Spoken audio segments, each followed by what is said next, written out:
Gemini, Pluribus, and Meta's fraud profits. This is MacVoices. The MacVoices Dispatch is our weekly newsletter about all things MacVoices, from the week's shows to Chuck's other appearances to the week's best MacVoices magazine articles. The Dispatch keeps you up to date. Sign up now at macvoices.com/newsletter.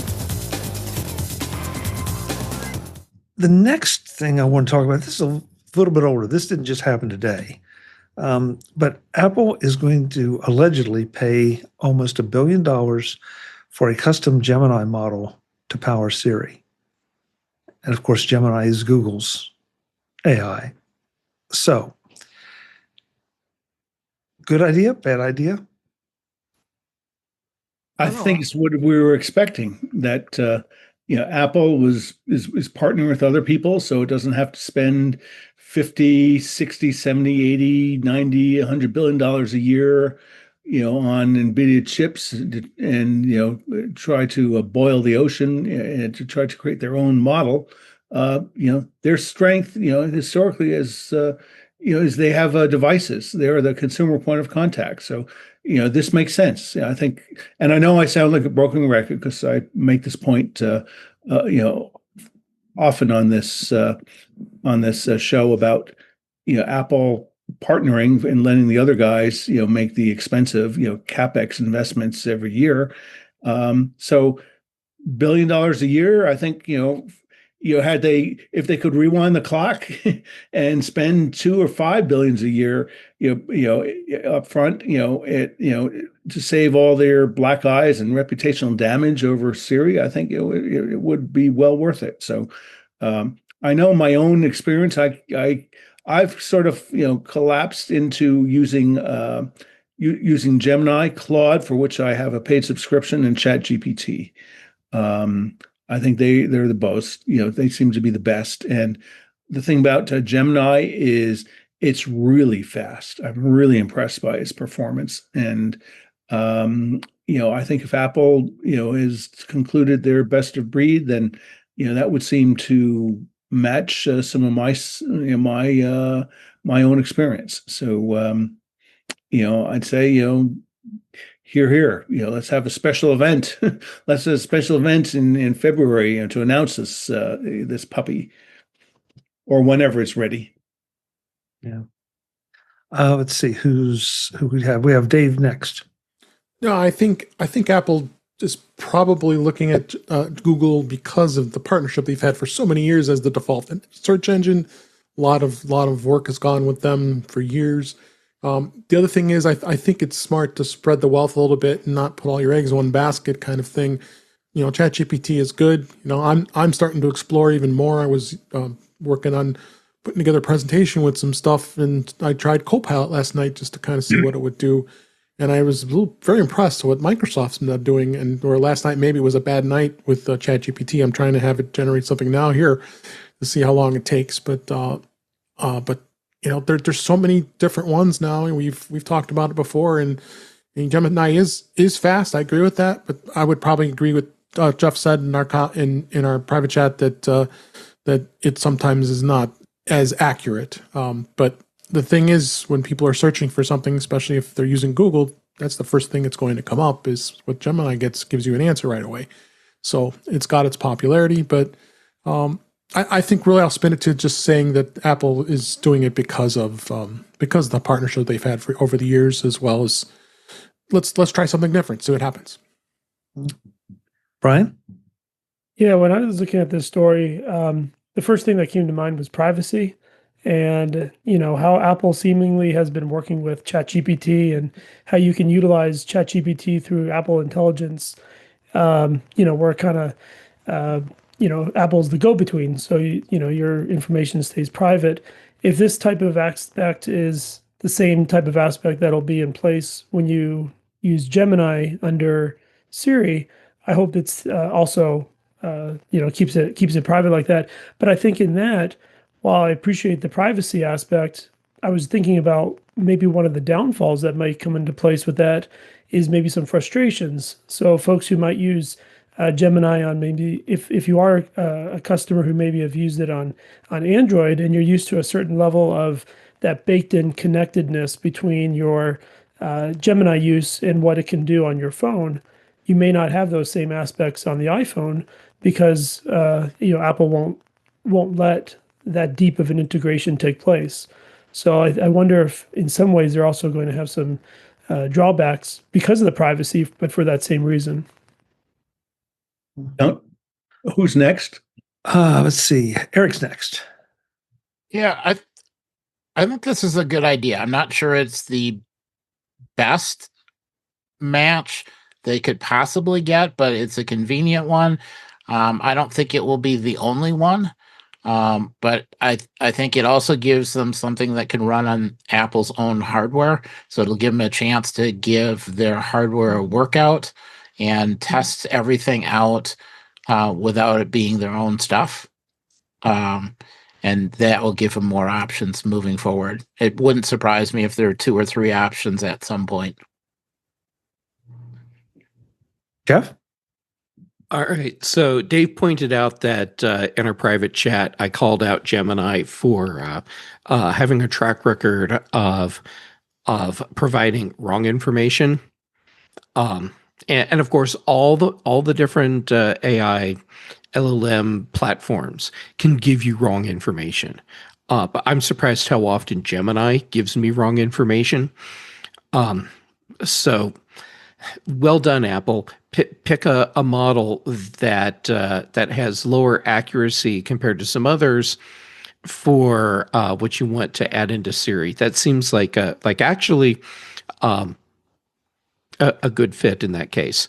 Yes, we have this whole thing where there's a known track record where Gemini isn't necessarily the most accurate of the models, and so that's what Apple chose to go with.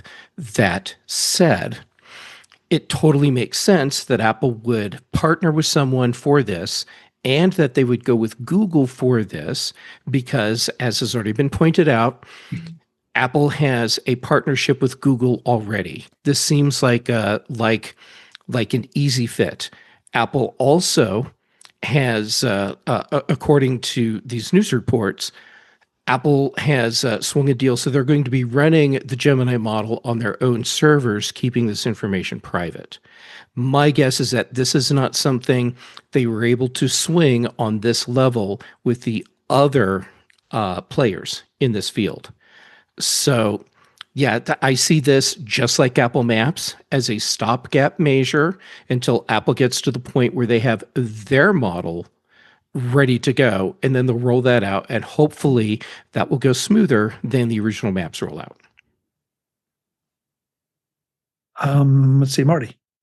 Yeah, I'm kind of following what Jeff just said. That I think, the article talks about them getting in this contract or getting in with this relationship with Gemini while they're continuing to work on their own service. And I think the getting in this relationship with Gemini will be better as a better outcome for the S lady than continuing to go down the path without it.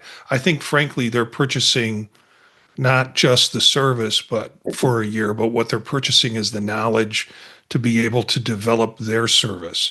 So they'll be able to look over someone's shoulder and see, oh, this is how you do it, and then crank it up on their own system where they can put the security stopgap measures on it, the privacy issues that other services aren't known for. So. Yeah. At the risk of sort of repeating the Apple-Google relationship thing, GoToFair in the chat room said that they traded money for search. So, that's the partnership. I mean, Google has been paying Apple to be the search device, the search engine of choice on the iPhone. So now $1 billion's got to go back Google's direction to access Gemini. So I'm with you guys. I think it makes a fair amount of sense. In some ways, I'm a little sorry because Gemini doesn't seem to be. I don't recall Gemini being at the top of the innovations in search. Oh boy, I can't talk tonight. At the top of the innovations in large language models or AI at this point. They seem to be competent, but they don't seem to be the ones that have been breaking a lot of new ground. They seem to be following up. So we'll see. It's better. Gemini is good for composition. I mean, in the academic field, not that we would use AI to create articles or anything like that, but frankly, it's known as being better than the other ones for composing. Okay, I did not know that, Marty. That's interesting. That's interesting. Eric? Yeah, I think the other thing that the other piece of this is by using Apple's hardware, the energy expenditure per query, I suspect will be lower than if you go with just about anybody else out there. And it'll be a while before we hear the end results of that, but I think energy use will continue to be kind of in the back of Apple's mind as they're trying all this stuff out. And their chipsets are still more efficient than anybody else's. I hope it's more than just in the back, Eric, because it does seem to be. I mean, some of the numbers that you're seeing as the speculations come out are amazing, amazing. Let's see, where are we? Mark, you wanted to do a follow up.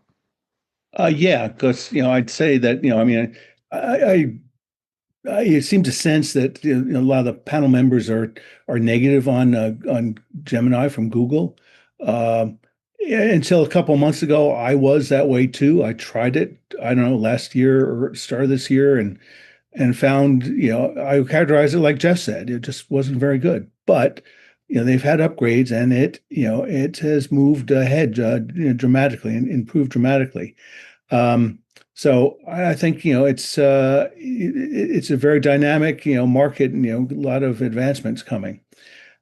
Secondarily, this point about energy efficiency, and again, I think that to me that's really interesting, because I think that one thing Apple can do is I don't know if people noted that there was a story a couple of weeks ago about Apple's making AI servers in their manufacturing facility in Texas. Well, also broadly, when you think about a lot of AI, the sort of high energy, heat generating, high compute, part of the process is training the models. Actually doing inferencing does not take as much, and NVIDIA's out there trying to convince people that our servers are twice as fast and more energy efficient. Don't go off and try to do your own solution. But if you look at Avago, it's working with the hyperscalers. There's a deal announced with Apple. They're already working with Google. They're working with Meta. They're working with Amazon. So there's this big desire out there on two fronts to try to drive down the amount of money that NVIDIA is holding them hostage for doing inferencing type of calculations, and also with that driving down the amount of energy that it takes to do those computations. And what Eric was saying, I think is a big deal that Apple has, because they stunned the world in 2020 with their M1 processor, with the level of integration on a single die that they had between their main their processor, their GPU, and their system memory. And a couple years later, having a shared and unified address space, which also offers all sorts of performance improvements for all sorts of reasons we don't need to deep dive into. So I think this is part of what I've been thinking is a successful AI strategy for Apple, which is the model at some level. A model it's going to be it's becoming a commodity. You can get one from Mistral in France, or Anthropic, or DeepSeek, Llama, from Meta's out there. Google's keeping theirs proprietary, as is Anthropic, as is ChatGPT. So there's no shortage of competitors for the underlying technology out there. I think this sort of will play into Apple's historical strength, which is how do they create very smooth, high experience quality end-to-end environments, and the back end that can be using their servers for things where you need more inferencing horsepower than you have on a device running in your pocket. So I think Apple actually is in a very strong position, independent of what the nitwits on CNBC, keep talking about. So, we'll have to see how this evolves over time because, once upon a time, Apple was doomed to failure because they didn't have a netbook product, and they came out with the iPad, and their strength is coming out with something that solves end user problems in a way that is a completely different type of product, and it's a space in which they have no competition. So, I'm really we're I think maybe in the third inning of seeing how this is going to evolve. And actually, I should say we're at the end of the first quarter because I'm wearing a 49ers football jersey. But Brian, I'll give you the last word on back this to you. one. Oh, sure. Yeah, mine was just kind of halfway joking, but makes me wonder, now that Gemini potential will be on and integrated so much more on millions of products, will Gemini something, will it become a verb, such as to Google something. And while Googling something doesn't sound so odd today, trying to think back how weird it may have been, at its beginnings to Google something as opposed to running a search on Google. So anyhow, yeah, just thinking about that. But Mark brings up a great point of how many competitors and strong competitors there are at this stage in the game too. Yeah. I have a friend whose daughter way back when Google was first coming out decided she wanted to buy some stock, and she bought Google because she liked the name. She sounded like web. She just liked the word Google, and I think she was able to retire 10 minutes later. I said the rest is history. Yeah, exactly. But yeah, it's interesting idea, Brian, to say it. Well, Gemini it. You're right. It sounds strange now, but who knows? It may not. It ain't not. Okay, so the next one, this is sort of really takes us from one direction. Oh, Mark's got to go. Mark, thanks so much. Fascinating discussion, folks, and carry on. Yeah, where can we find you, Mark, when you're not here? Oh, on X at Mark Fuccio, MarkFuccio, and the same name on LinkedIn. Great. Thanks so much. We'll see you next time. Okay, thank you all. Good night. Good night. Yes, as I started to say, shifting gears completely. Pluribus, the new Apple TV show. Note I did not say Apple TV Plus. I got it right. Got a 100% rating on Rotten Tomatoes, which is not quite unheard of, but it's pretty darn rare. And I have to say, I have not watched Pluribus yet. Any of the episodes that are out as we're recording this. And so I look favorably on it because it is on my watch list, but I want to see if anybody else has seen it and what's your thoughts. And I have a whole bunch of people lining up here. So Dave, you got in first. Yeah, I just happened to watch the first episode a couple days ago, and it's like, wow, it just kind of blew me away. It was very riveting, very, very put on the edge of your seat type of sci-fi. Crazy. I don't want to do any spoilers, but I think they've got a big hit on their hands, and I think I even heard that the Apple TV was having some problems. There was so much streaming going on when it first came out. Wow. That they had an outage for a bit of time. So that just kind of tells you what the popularity of it is. But yeah, well worth it. I haven't had a chance to watch. There was I think 2 other episodes that were already queued up. That they think they did the first 3 to start off with. So there's a 2. Okay, that's 2. Okay, Jeff. I saw the trailers for this and I thought, oh, that looks interesting. And so I tagged it on my watch list, and then I noticed a couple of days ago there were a couple episodes. There might be 3, I don't know, but I've seen 2.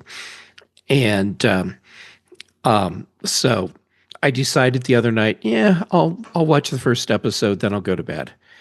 And based on the trailers, I was expecting this show to be one thing, and it is not.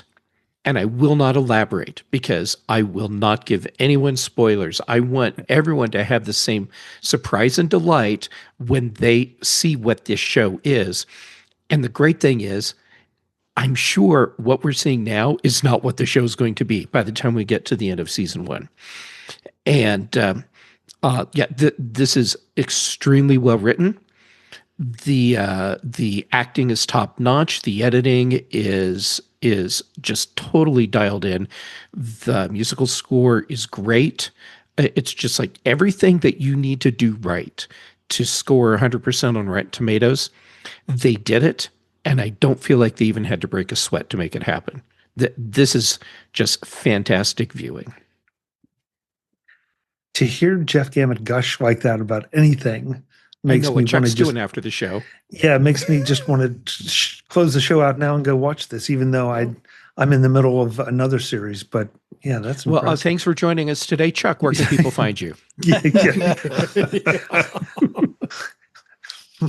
my AI co-host there. He had 2 gush, and I don't get hooked on a show that easily, especially sci-fi. I'm hit or miss, but no, I ended up not going to bed when I planned on it because I immediately watched the second episode, and then I was angry because there's not a third out yet.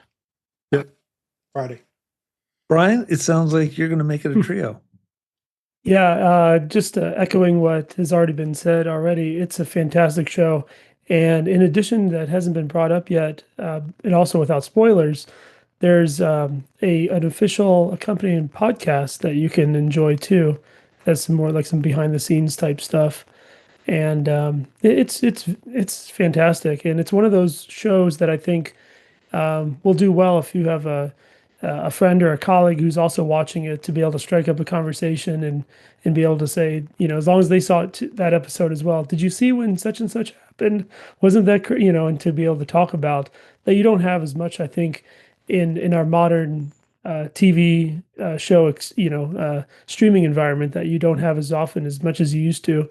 But it does have that feeling that you can kind of strike up a conversation with somebody about episodes as they end. Thank you. I'm looking forward to it. That's all I can say to that.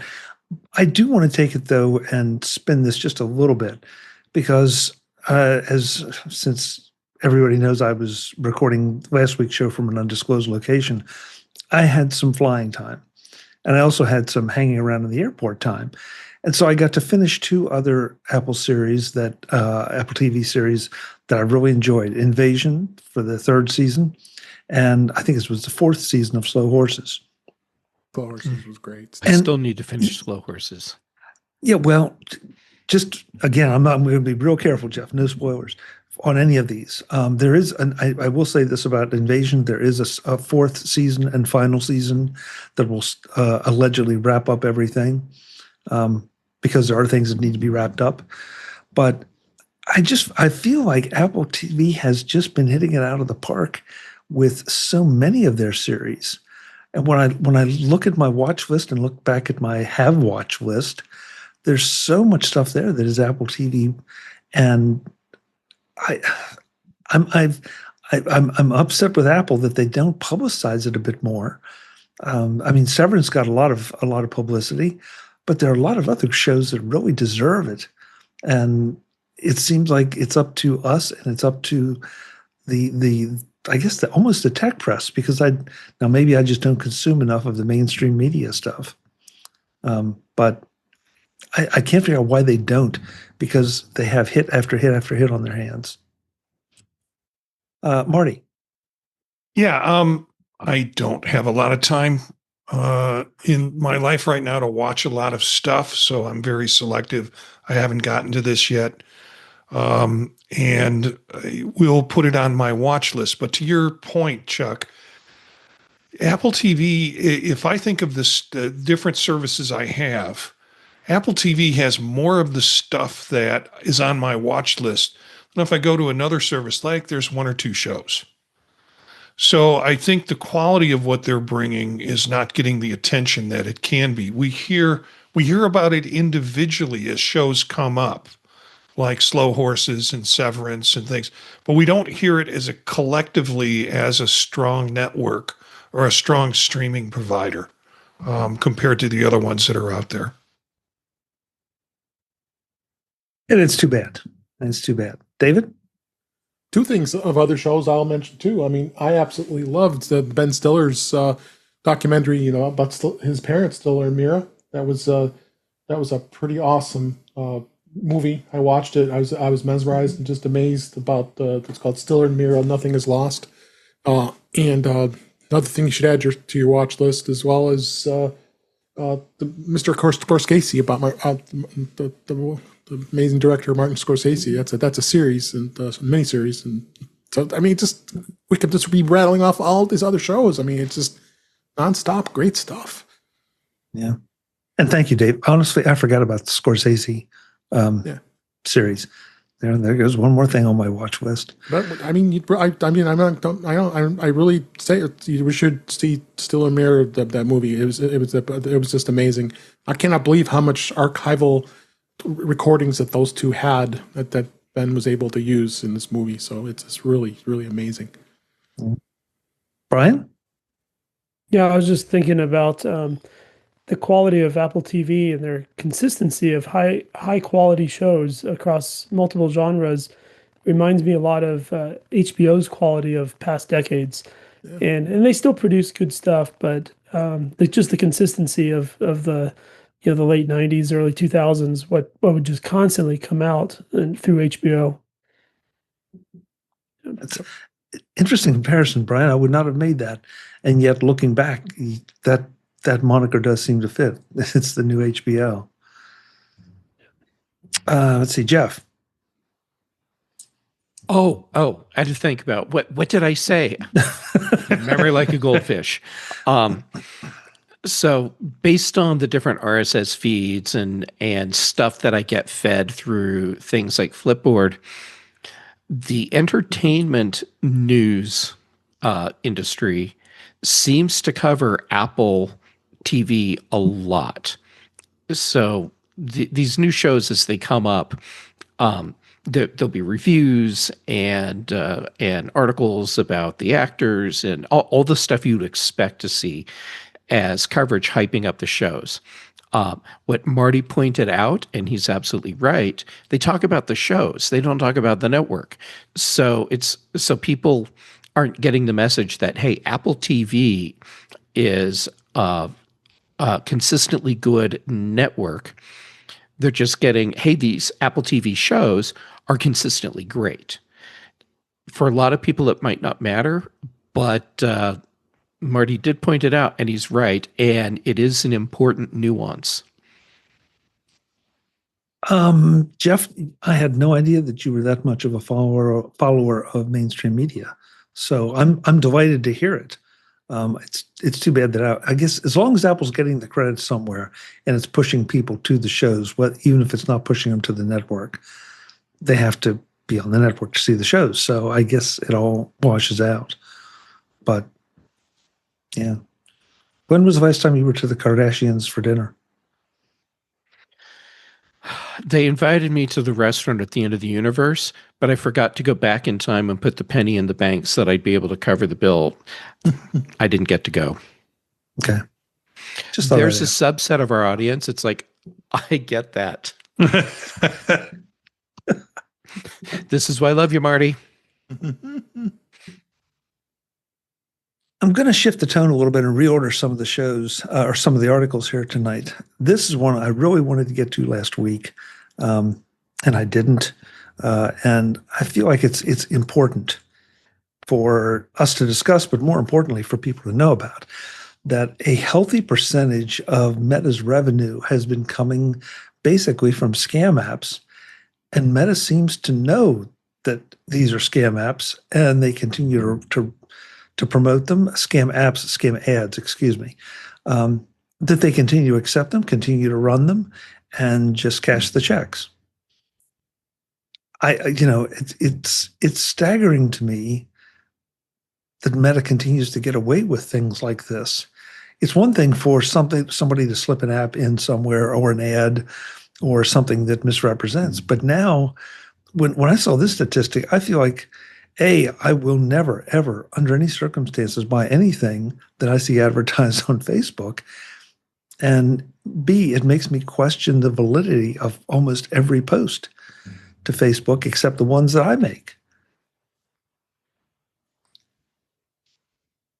And mic drop. I mean, and I welcome comments, but this article and a couple others related to it just were, once again, they were eye-opening, and maybe they shouldn't have been.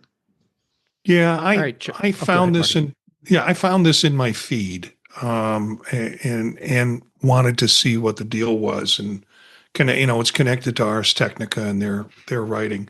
Lots of statistics on this, like 10% of its 2024 revenue, about 16 billion would come from ads promoting scams and banned goods. And it's sort of like, okay, if that stuff slips by, then it slips by. You're obviously not looking for it. But this was kind of intentionally putting this garbage out, because if it was really bad, they'd have to get rid of it. But if it was sort of bad, like under 95% bad, they would be able to raise the cost of running the ad, and still it would be a scam ad for people who are. So how are they protecting anybody who uses their service? When I read the article, it just created a lot of outrage for me, but then I'm like, okay, so we still have people that are using their social media and their services and have no idea that this is going on, or frankly, probably don't care because they don't see themselves as being trapped in a scam ad. So outrage and then sadness. Jeff, you were going to add something? Sure. Yeah.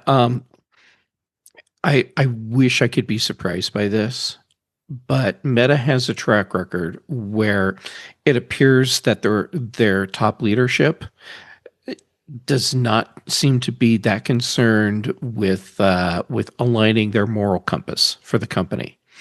And when you have that problem at the highest levels, then it sets the course for the whole company. And we've seen other things in the past, like you remember the A/B testing where they were screwing with people's emotions, and there are other things along the way. But something like this doesn't surprise me, although it should, and that's the big disappointment. Their reply, which is, "Hey, you're all selectively picking bits of information, and you're not presenting an accurate story for what's really happening," and that may well be. And yet, it still stands that they have been allowing scam ads to run and have generated revenue from that. So either they're willing to allow those to run, or they are not capable of stopping them, which that each of these scenarios presents its own extra set of problems. If you take the phrase scam and assume that it is illegal, and then you look at someone who is running these ads with the knowledge that they are scams, doesn't make them complicit in an illegal activity? Well, check with your local district attorney's office on that one. Although it wouldn't surprise me that even if that wouldn't hold up as a criminal legal argument, I bet that there are already law firms that are working on civil cases, like class action lawsuits, that use that as part of their argument. And I could see that being potentially a very powerful argument in a civil case. Okay, somebody marked down November 11th, 2025 as the first time that I would ever endorse a class action suit. Wow. Oh, I'm glad I was sitting down. Yeah. Huh. There's another reason to designate November 11th, but we'll talk about that later. But this one, wow.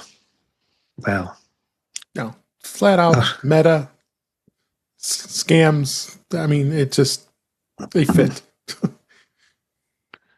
And yet, Well, go ahead, Marty. Sorry. the thing is, if this is going to resolve itself, it's going to resolve with our current Department of Justice, which means it's not going to get resolved. Mhm. So it's not going to be done by little district attorneys in little areas with class action lawsuits. It's going to be a DOJ action, and I don't see that happening. Yeah. Brian? Yeah, as I was reading it, I was thinking about essentially they're trading some short-term gains for long-term losses of confidence. It's such this is the short outlook of trying to make that buck and raise the stock prices for the quarter rather than looking at, as the right thing to do for the long term. There was a quote in the article I was just trying to find, specifically on some of these high value accounts, being allowed to accrue, it says here, 500 strikes without Meta shutting them down. 500 times that they've been told. I'm supposing that means that they've been told, this is, there's something wrong with this ad. This ad's a scam. It's being reported, essentially reported 500 times, right? If I read that correctly. That's awful. That's absolutely absurd. So I have a question about that none of us can answer. So 500 strikes, what does that mean? They've had 500 confirmed incidents where they've said, yes, this is a scam ad. You better stop it or else. Or is this a thing where an ad went out and of the thousands and thousands of people that saw it, 500 people reported it? I don't know. And I'm not expecting an answer to that. Yeah, I would have guessed the latter, Jeff, but I don't know. So how many complaints, how many public complaints does it take for Meta to issue a quote unquote strike? Well, I like this line. I just totally disregarded everything you just said, Chuck. Sorry It's about okay. that. Because I saw this one paragraph in here that I will quote. Meta appeared to be less likely to ramp up enforcement from police requests. Documents showed that police in Singapore filed 146 examples of scams targeting that country's users last fall. That information came from Reuters. Only 23% violated Meta's policies, while the rest only, quote, violate the spirit of the policy, but not the letter, end quote, a Meta presentation said. Holy forking shirt balls. Eric, I'm going to give you the last word because I think this may be as telling as anything. I just think it's interesting that they had an ad rate for scammers. So not only could they identify them, but they charged a higher rate and made a higher profit off of it. And it was normalized enough that it was an, known rate. That's just really a bad sign. That's what good bookies and loan sharks do. They have a different rate. How do you know, Marty? People have told me. Ah, I see. A friend. Dave, I'm calling you out, Dave.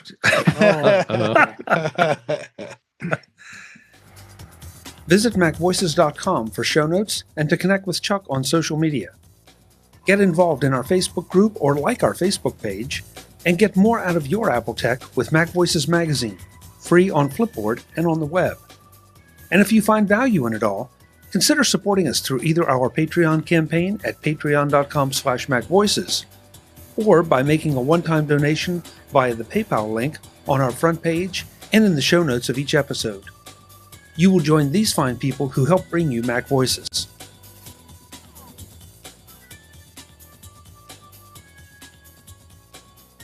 Advertising handled by Backbeat Media at backbeatmedia.com. Bandwidth provided by CacheFly at cachefly.com.